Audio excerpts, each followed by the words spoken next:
Hey, this is Leo for Actualized.org, and in this video we're going to talk about self-help.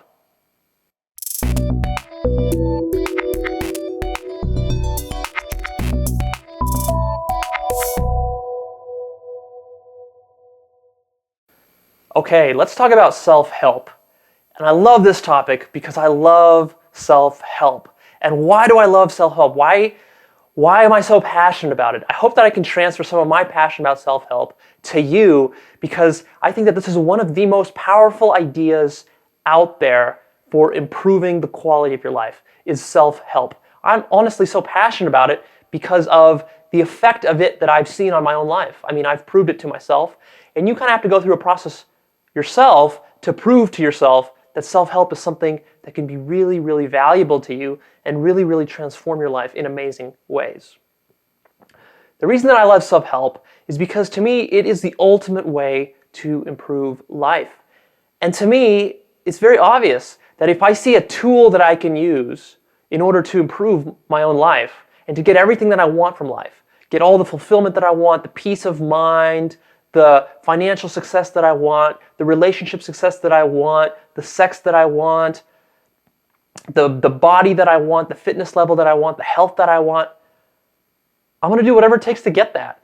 Because to me, when I'm firing on all cylinders and I have all those elements in place in my life and they're all doing great, then I'm feeling awesome and I'm feeling like I'm living to my fullest potential, and I'm excited and I'm happy and I'm calm. And I mean, what else do I want from life? That's really all I want, is I want to be fulfilled, I want to be content, I want to be calm, I want to be secure, and I want to be out there giving my gifts and doing the best that I can be doing and living the best kind of life that I could be living. And of course, to do that requires something more than what the average person does.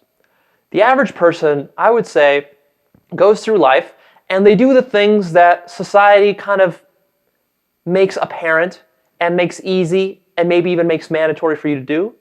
What does that mean? That means you go to school. That means you go to college. That means you go and you get married after that. You get a job, and then you save up some money, and then you try to retire, and you try to live healthy and and whatever, and then try to raise a family, and that's kind of how life flows. And along the way, you learn a lot of lessons, because you can't go through that whole process and not learn stuff. But I think that the quality of life that the average person has in this country is still not nearly even 5% of what it could be. Not even 5% of what it could be.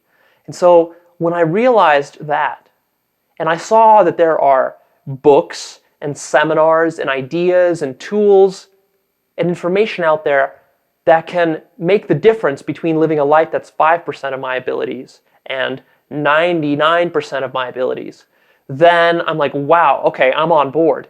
I don't care what it takes. I'm going to study this stuff. This stuff is awesome. This stuff can potentially do that. There's stuff out there that can potentially transform my life so much that I can't even recognize where I came from.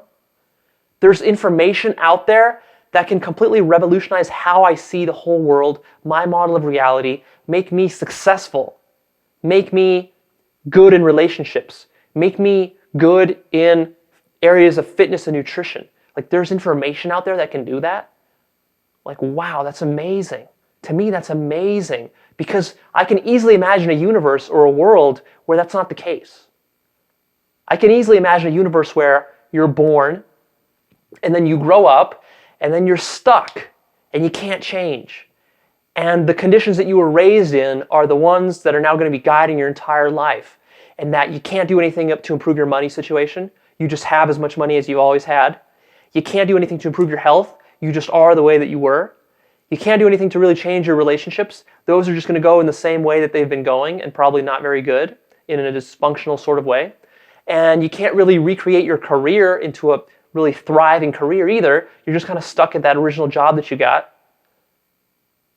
To me, that's like, damn, I could easily imagine a universe that was like that. And in fact, most people in the world live their lives as though the world worked this way, as though this was reality. They feel stuck in one or more of these areas. And I was like that too. And I still am that way in certain respects in areas of my life. Not in any big areas. I mean, I've studied this stuff so much. I've processed so much self-help material that it's basically impossible for me to now go back and to play the victim in any major area of life. But I still find myself playing a minor victim in little parts of life. But even that, I intend to basically burn out of my system through self-help. So this is ultimately why self-help is so cool, because everything that you want from your life, whether it's more money, more women, more men, better relationships, a marriage, happiness, success, fulfillment, fame, recognition, more knowledge, more peace of mind, less stress, more health, all of that is yours for the having. It's all yours for the taking. You can take it. You can have it. But you are going to have to do some work. And that work is going to be called self-help. Self-help is really a movement that really started to thrive in the last 50 years, that really took off and has been popularized by a lot of big-name self-help gurus out there, people like Tony Robbins and Jim Rohn and Brian Tracy and Zig Ziglar and just all the other big-name people out there who are offering advice to ordinary folk on how to live their lives, right? Even someone like Oprah Winfrey. I mean, what is she doing? She's doing self-help. She's showing you how to improve your life in all these different ways. And on the surface, it can seem like self-help. Oh, that's so corny. That's so silly, so stupid. That is one of the worst mindsets that you can have. Because if you think that self-help is silly, or somehow it's just blown up by the media, or somehow it's just positive thinking, and that all self-help is just positive thinking, and that it's just overblown through advertising, and that it doesn't actually work, you can't actually transform your entire life. Like, those are just rare examples of freak accidents. You can't actually lose a lot of weight. You can't actually earn millions of dollars. You can't actually start an amazing business. You can't actually create an awesome family. You can't actually change how your relationships work. Wow. If you think that, if that's true for you, then you are so stuck. And what's even worse is that not only are you stuck, but you've taken one of the only tools that are out there, self-help. You've taken this tool and you've basically thrown it aside and you've discounted it, which is, wow. To me, that's like, I feel very sorry for you because you have thrown away so much. What you've done is you've thrown away literally your entire life. You've thrown away all of your potential in life when you hold that mindset. So that's a really dangerous one. Watch out. What I love about self-help is that there are books out there. There are information products out there. There are CDs. There are seminars. There are videos. There are YouTube videos. There are websites. There are blogs. There are magazines. There are mentors. There are people that can help you to figure all this stuff out. It's out there, and most of it is relatively inexpensive. I mean, there could be expenses with self-help. Some of these CD products are expensive. Sometimes you got to spend some money on books. I mean, I've literally spent thousands of dollars on books. Thousands of dollars on books. Seminars, trainings, video products, I spent thousands of dollars on that. Because to me, it's worth it. I don't know what else I could be pouring my money into in life that's more valuable than this. Because here's how I think about it, is that if I read a bunch of books and I go to a bunch of seminars and I talk with a bunch of successful people, that I'm going to get the wisdom that I need. And once I know and I have the beliefs and the mindsets and the tools and the techniques that I know that I need, then I can create any kind of life that I want. And to me, that's like, wow, this is the foundation of it all. And sometimes you can get discouraged because you read a book, you go to a seminar, and it doesn't quite click for you. It doesn't quite give you the promised result. A lot of times this stuff is a little bit overhyped, a little bit over-advertised. But that's just in the short run, not in the long run. What I find with self-help is that this is something you have to kind of become a hobbyist in. Become a self-help junkie. That's what I did. I mean, I love doing this stuff. I love reading. I love reading about self-help even if I don't get paid for it, even if it's not part of my job. I mean, I started off and started studying self-help for years before I really made a profession of it. And I don't think people necessarily need to make a profession of it. You can just read self-help and get a lot of amazing nuggets to just help you out in the everyday things that you're doing in your life. The business that you're running, the family that you've got, the relationship that you're in, the health routine that you're trying to get established, whatever. You don't have to become a self-help guru to start to get some of the benefits of this stuff, but you do have to start to build up a foundation. And part of the trick with beginning self-help is that you have to work a little bit at the beginning to start to build up a foundation. Because what people tend to do is instead of building a foundation, they just try to go and solve a problem. And they think that, well, I've got this one thorny problem. If I could just fix that one problem that I've got, for example, if I could just make my marriage run smoother, then that's it. I don't need this self-help stuff. It's stupid. I want a technique that'll help me fix my marriage, or a technique that'll help me attract that girl in class that I really like, or a technique that will help me just overcome this problem that I'm having with my business partner. Just my business partner, we're not getting along. Something there is going bad. Or my money situation. I just don't have enough money. If I could just pay my bill tonight, if I could just pay the bill by the end of this month, then I'm going to be happy. Well, that is a short-minded way to look at your life and a short-minded way to look at self-help. I mean, maybe you can get a technique or a tip here or there that will help you with that stuff, but it's not going to create that awesome foundation for creating an extraordinary life. To do that, I find that you need to become a little bit more of a student. Not just a technique seeker, but a student. Start to read multiple books. Start to buy into the idea that wisdom and knowledge is valuable and important in the long run. Because the knowledge and wisdom that you accumulate right now, even from this one video that I'm throwing at you here, that you're watching, that's going to be knowledge that's going to stick around for the rest of your life. And 20 years from now, you might remember this video, and this video might get you to go out there and buy an extra self-help book. Or it might get you to go out there and go see a seminar with somebody like Tony Robbins. Or go and maybe hire a coach. Or maybe just go and have a mentor who will mentor you for free. Find a mentor. There are many mentors out there in the world. Or it'll just get you to already pick up that book that's already on your bookshelf without having to buy anything. Just pick up the book that's already there and read it one more time. Study it. Take some notes on it. Maybe refresh your memory. Right? That's going to be the power. That's the power of knowledge, is that it keeps coming back and paying dividends year after year after year after year after year. It's amazing. Because the investment you make right now of reading a book, sure, it's a little bit painful. You would rather go and party with friends or watch some television. That's more convenient. I understand. I do that too. But the investment you make, for example, in reading a book, that investment will stick around for the rest of your life. And what happens is that when you make a series of these investments, if you just read one book, that'll be nice. But what happens is that when you start to read many books, start to attend several seminars, and you start to really get involved with self-help, really studying this stuff, then it builds and builds and builds. And after a while, it's almost like if you were managing a portfolio of stocks. If you just have $10,000 worth of stock, that's not really a lot. It's not going to do much for you.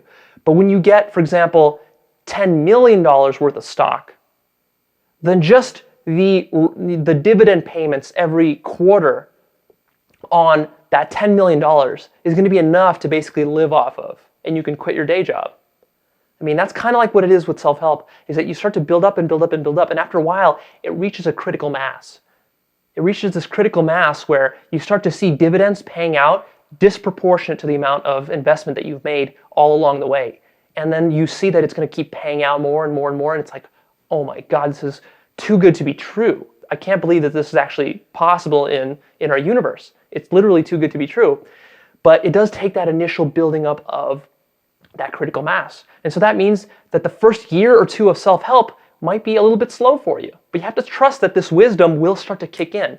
And that right now, if you're reading a book and you're kind of slipping up and you're not getting the results you want, or maybe you watch some of my videos and you follow along with my videos and you're like saying to yourself, yes, these videos are awesome, but then I go out and I try some of this positive thinking stuff, or I try some affirmations, or I do some technique here, and it doesn't really seem to change my life too much.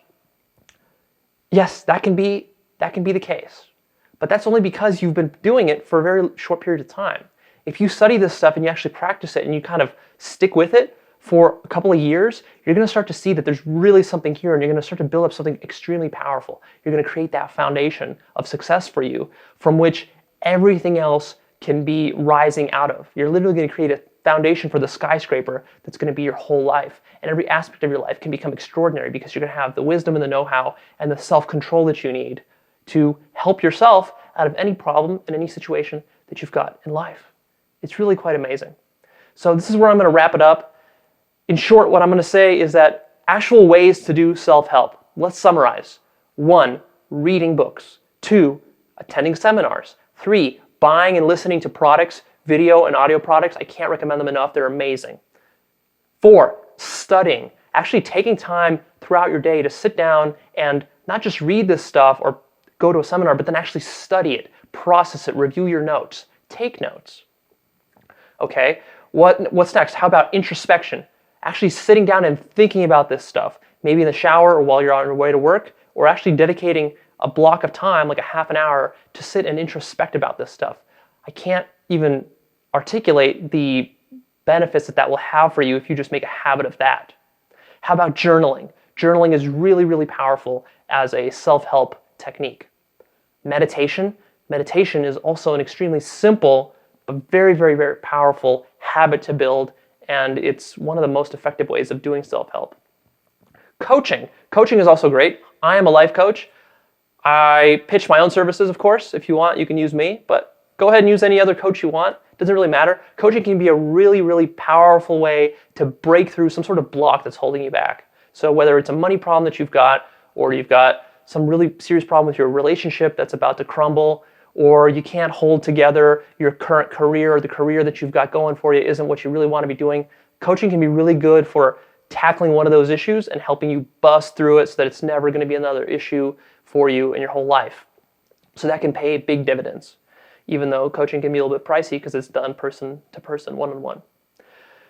So there's all that. And then, of course, you have to actually go out and take action, pushing your comfort zone. The bottom line of how you do self-help is that you push your comfort zone in any area of life that you want to get better at. When you push your comfort zone, there's going to be payoff from that, mental payoff. There's going to be learning. Learning is going to be happening. Wisdom is going to be created. So not only do you have to study this stuff, but then you have to actually go out there and apply it. You have to practice it and really start pushing your comfort zone, going in and leaning into your fear. Whatever it is that you fear, start doing those things. The more you do those, the more lessons you learn, the more self-developed you become, and the better able to help yourself in the future. Because when the new problem comes up, and a lot of times life is all about just problems recurring and recurring, it's really nice to be able to solve that problem once and for all by yourself, and then to be able to help yourself through all the same problems that will be coming up for you. Because what you're going to notice when you're doing a lot of self-help is that there are some very common threads between all the problems in life, and then actually when you get to the very core of them and you break them down at their root and you really understand them and solve them at their root, then it's like a cascade effect. All of a sudden, so many different seemingly unrelated parts of your life and problems in your life become automatically solved because you've really solved them at the root. You've identified the root of the problem. All right, this is Leo. I'm signing off. Please post me your comments down below. Like this and share this with a friend if you would. Throw it up on Facebook. Get some other people to see this stuff. Get people more involved with self-help. And then, of course, come check out Actualized.org, where we are all about self-help. Sign up to our free newsletter there, where I release self-help videos for you every week. You get videos, you get articles. They're all for free, and I'm going to have more amazing stuff coming out for you, all sorts of goodies. So you don't want to miss out on that. And really, all the videos that I'm shooting are telling you how to do self-help. This is the best of the best self-help that I've discovered in the last 5 years from all the literally thousands of dollars worth of material that I've studied and also personally applied in my life and have helped my own clients apply. And I'm bringing the gold nuggets to you guys. So if you really want to short track yourself to success, then watching these videos, wow, that can save you a lot of time, getting you a lot of wisdom really, really fast, very efficiently, because I don't like to bullshit in these videos. I like to keep things really cut and dry and like clear and straight to the point. All right, so sign up there. You also get a free exclusive video series, 19-part video series on how to bust your top limiting beliefs. And also you get a chance to win 2 hours of free coaching from myself by signing up, which I give away every month to one of my subscribers.